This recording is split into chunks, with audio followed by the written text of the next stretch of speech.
Hello, boys and girls, and welcome to this. This is the first official broadcast of the History and Legends by Uncle Rowley.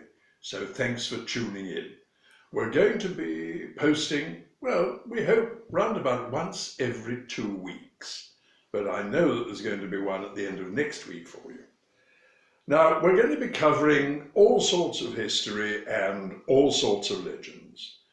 In fact, what I will do, even though that we're working on a pretty good schedule here, what I will do is I'll invite you to leave me a message.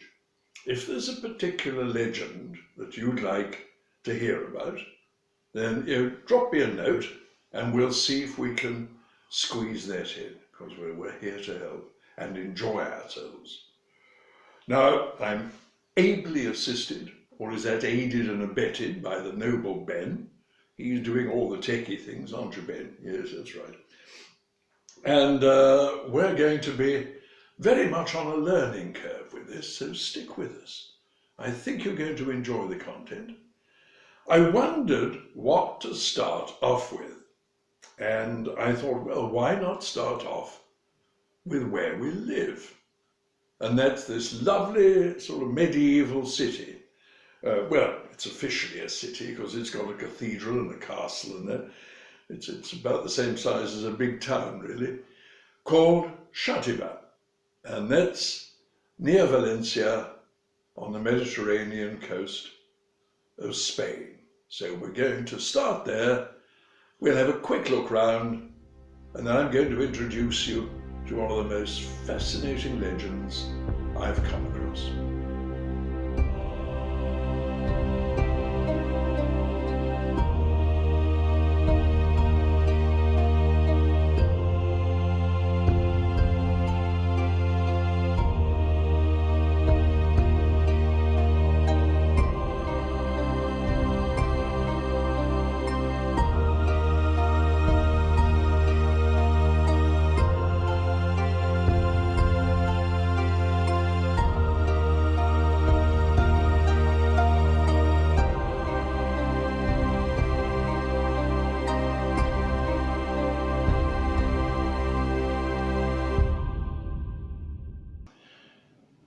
Now, Xàtiva, as a community, has been here for thousands of years. We know it's a Neolithic site. There's cave paintings and all sorts of things. And I say, you have got the magnificent castle on top of the mountain. And we will actually be taking you around there in the weeks to come and exploring some of the terrific stories associated with that. Xàtiva is also more notoriously the birthplace of the Borgias. Yeah, everybody thinks they're an Italian family, but actually they actually come from here, from Xàtiva in Spain. And bless them, yeah, they spent quite a lot of money on the city and endowed it with quite a few buildings. Here, in one of the many squares in Xàtiva, you can actually see the wonderful medical center. Now, this is a 15th century building, and that was actually built by the Borgias for the people of the city, although it's a medical center now.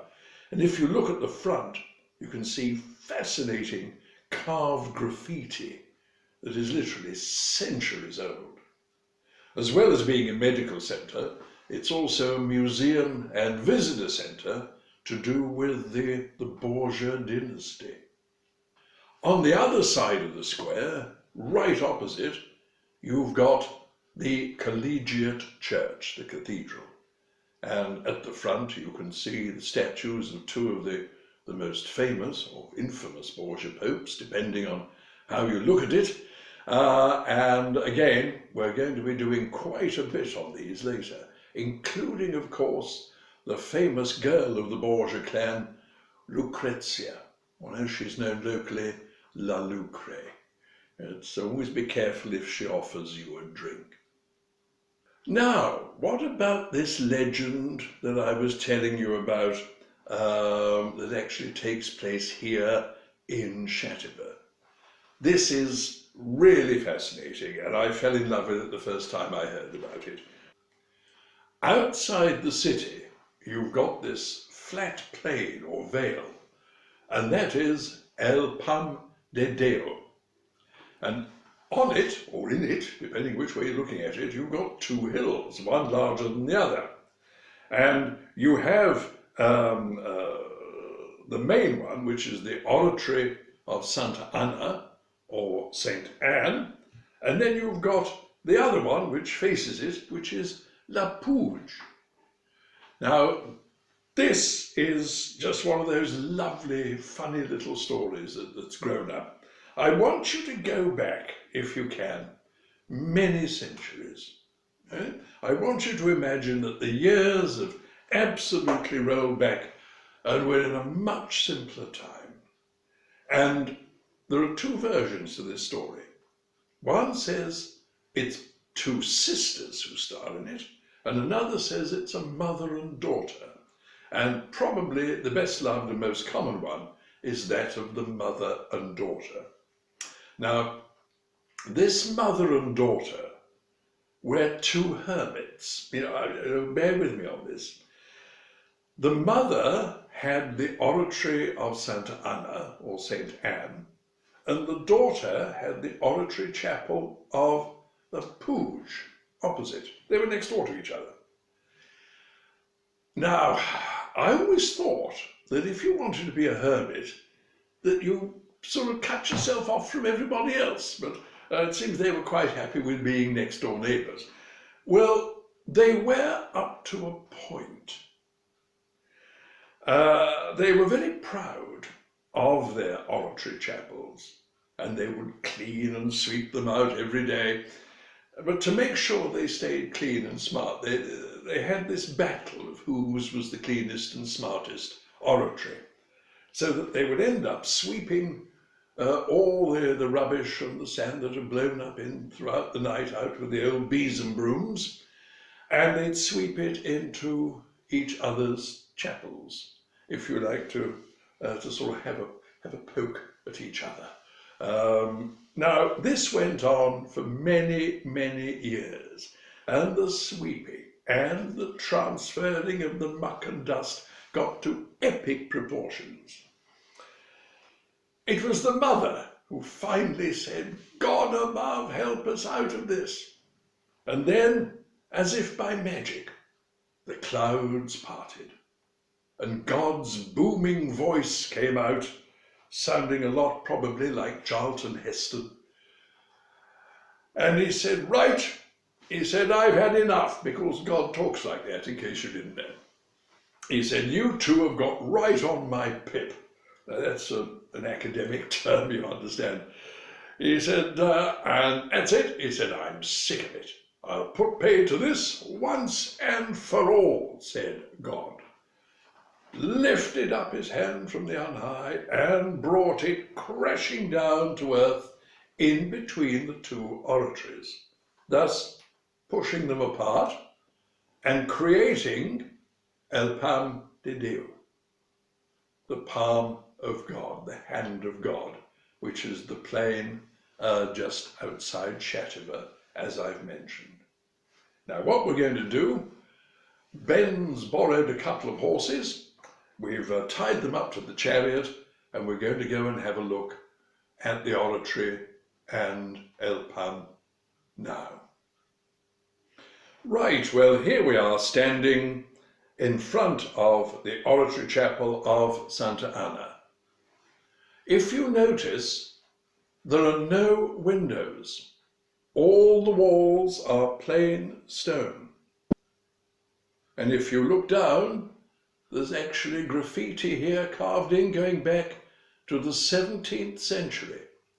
This was the oratory chapel of the mother in the legend. And just look at that. You can see all the way over to the mountains where Valencia is situated. And if you're wondering what all those green rows are, those are countless thousands of orange trees. Let's not forget, this is the land of the oranges.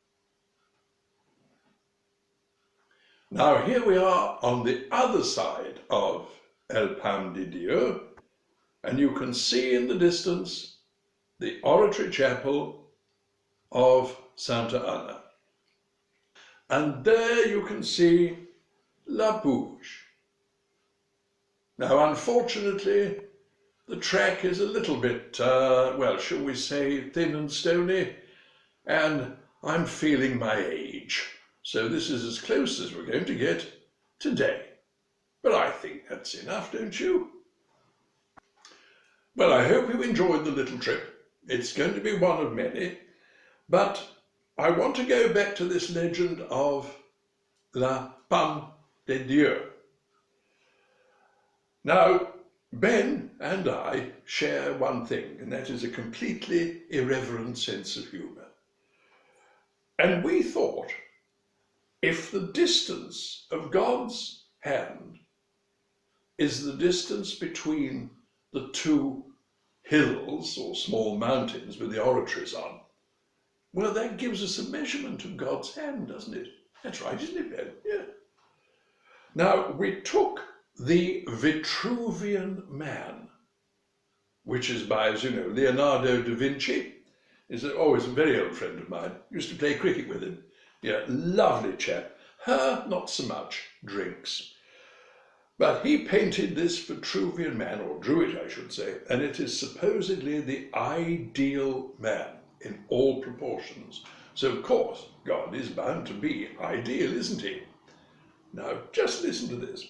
If we take the measurement of La Pan, which isn't a palm, but La Pan, that's this measurement here, the same as if you're measuring a horse. It's the same measurement, the hand, all right?